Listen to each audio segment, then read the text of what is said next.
So let's talk a little bit about a written contract. We get into contracts with clients. In general, a written contract, it's a witness to the client's progress. And one of the main things in terms of doing any kind of treatment intervention is the client needs to know that they're witnesses to changes that they make. So a written contract is physical proof of the social interaction that you're having with the client, and it's something that they can hold and refer back to. So meaning that when you walk out of the room, when they walk out of the room, they can actually refer back to that contract, and it kind of reminds them that you're part of their life, you're in their life. Obviously, a contract is going to lay down the responsibilities that they have. They're going to be clearly laid out. This is what they need to do, okay, in order to get certain privileges. And my point is that it's an excellent potential, has excellent potential to reinforce the therapeutic alliance with that client. However, okay,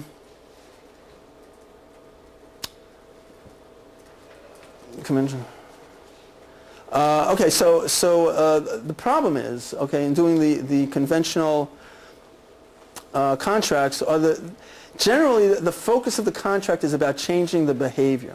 Okay? It's not about joining the clients. It's not about me being with you and me being on your side and us doing this together. Okay? It's about changing the behavior. And as clinicians, we're trying to be helpful. We're trying to get them on track. We're trying to get them, that we give them a to-do list. Okay? This is what you need to do. And again, it's a to-do list that we can do. That's easy. This is obviously an easy list that if you really put a little effort in, you can do as well. But you can get a sense that this is, again, our to-do list. The client needs to be motivated. The contract will work, again, if the client is motivated. So if the client themselves is motivated for that contract to work, then the client will put that effort in. And again, the responsibilities are clearly laid out for what that client needs to do. The downside of the written contract is that, unfortunately, more often than not, it sets the client up for failure. Okay? Because as much as we want the client to succeed, it puts the client in a sense of that they have to do all the work, they're doing it by themselves, they have to do new behavior. Again, the sense is that they're doing it by themselves. And the other problem is that the treatment-resistant client often has no motivation to achieve that goal. And from our perspective, when the client fails to reach the goal, well, it's clearly the client's fault, right?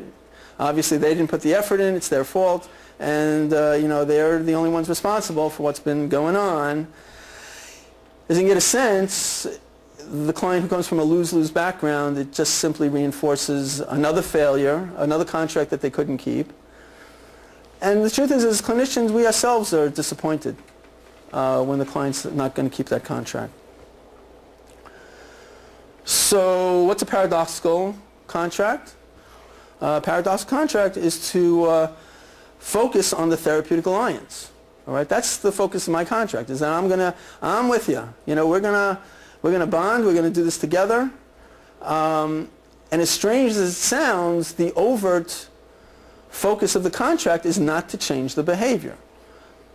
Okay, so going back to the orbit's gravity model, I know that if I can change the gravity, that automatically the orbits will shift. Okay, so again, my focus is simply on the attachment. So the contract is really to detail to the client how to maintain their status quo behavior and status quo situation. Okay, we're going to write down the best way that you can continue losing privileges, getting into trouble. Okay, what are the best ways, where, when, with who, and we're going to all write that all down. So what it comes down to, as strange as it sounds, is that the client has to do relatively nothing to keep the contract. They just have to do what they always do. Okay? And it turns out that if the client does what they always do and does basically what they've been doing in the past, they're guaranteed to succeed. Now, you get a sense if the client does the old behavior, then as the clinician, because we've written the contract, I can say, hey, great, good job, pat on the back, hey, you've lost privileges again. This is really great, good job, I'm with you. But from the client's perspective, again, I've created a win-win double bind, but generally the client's intent is not to lose privileges. So even though you're kind of giving him a pat on the back and saying, well, this is expected and this is predictable, it's kind of against, but I don't want to lose the privileges. So it kind of puts that client in a position where the client becomes motivated to do something a little different. And again, in terms of the contract, it helps the client realize what his responsibilities are to maintain that contract. Okay? Yeah? Are you doing this because obviously you can't do that. This cannot be what you're sending back. For example, if the county's paying for their placement, you cannot be sending them back a treatment plan that says that he's not going to improve in these areas. No, so right. This is what you're doing in your individual sessions with the client, yes, the two of you, but this is not what the treatment plan is looking like. It's going back to the county or the I hope not. agency. No, obviously in the treatment plan, what you might want to put in the treatment plan is the intent of the treatment is to increase the client's awareness around their pattern of behavior, that the client will make more positive choices in their life. Okay? And again, the focus is on the client will make more positive choices in their life. You can get a sense that normally in treatment it's us against the client, that we're trying to either pull the client to do the right thing or push the client, and we're in that power struggle with the client. And if you get a sense, we are the ones that get tired out. We're the ones that get exhausted. And what I can tell you right now is if you're working with a client and you're feeling frustrated and you're feeling tired and you're feeling drained, what that means is that you're doing the work.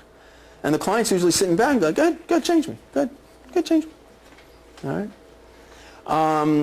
Also to be aware of is that sometimes you work with a client and they change. We're pushing, we're pulling. And certain clients know the rules of the game. And the rules of the game is that as long as you hang around, I'll change. Okay? That's the rules of the game. As long as you hang around with me, and I know that I have access to you on the phone and that you're going to be my therapist, okay, then I'll do what you want.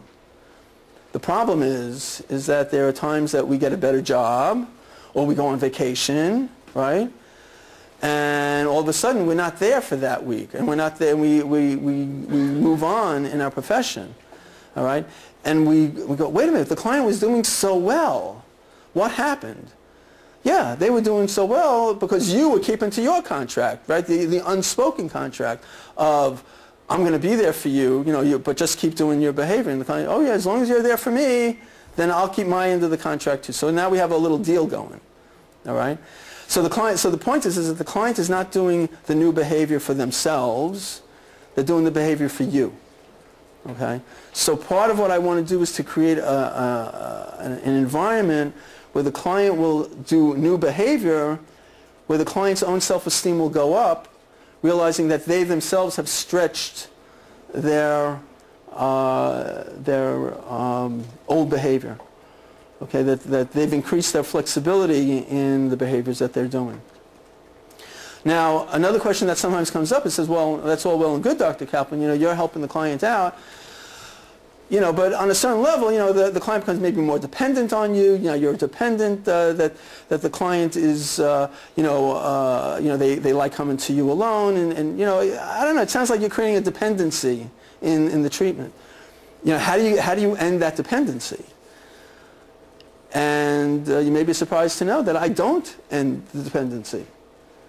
Well, what do you mean you don't end it? That's terrible. Well, not really. What I do is I bring more people in. Okay, so I bring other staff and I bring other kids in that the staff. Hey, did you know that Steve is predictable when he gets into a fight with Steve at the cottage? Did you know that, other staff? And now all of a sudden the kid realizes that other people know his patterns as well. Now, if you can get a sense, if the kid starts getting off restriction, and now he's going to the movies, and now he's learning social skills to make other friends, I'm still in his life, but he's not dependent on me anymore. Right? He becomes like, hey, now he's social. Hey, life is a lot better now that I'm not on restriction. Now life is a lot better than I'm not in timeout all the time. I got friends. We're going to go hang out. We're going to go outside. We're going to play baseball. Hey, this is great. Hey, Dr. Kaplan, how you doing? Yeah, hey, Johnny, what's going on? I don't see you anymore. You used to get into trouble all the time. Now you're not coming to my office. Listen, get into trouble a little bit. You'll come and visit me. Right? Yeah, right. Okay, I'll talk to you later. He's busy. He doesn't have time. Okay? So the upside of a paradoxical contract is that the intervention creates a win-win double bind. That even if the client disobeys the contract, okay, it puts him in a position to win. And initially the client, what's nice about the contract, for the client to be successful at the contract, he doesn't have to be motivated to do anything different. Okay, it makes the contract easy to be successful. And you can point out when the client's successful in doing the contract, you can say, hey, you did what you were supposed to do to keep that contract, so you are fully responsible for doing that behavior. And as strange as it sounds, it puts the client in a position where he's literally forced to feel success. All right? Now, you think, but why would you want to force the client to feel success? Because it turns out that part of the pattern of the client is that his familiar status quo situation is to always lose, is to always not. So what I'm saying is that it's anxiety provoking for the client to feel that he was successful in something. Okay, he's not accustomed to that. And what's nice about doing these interventions is I sleep well at night. Okay, because it's like I know that I've done something where I've done something where the client is going to be successful, that it's a win-win double bind, and that I know that I'm doing something that's going to influence that client toward a better future.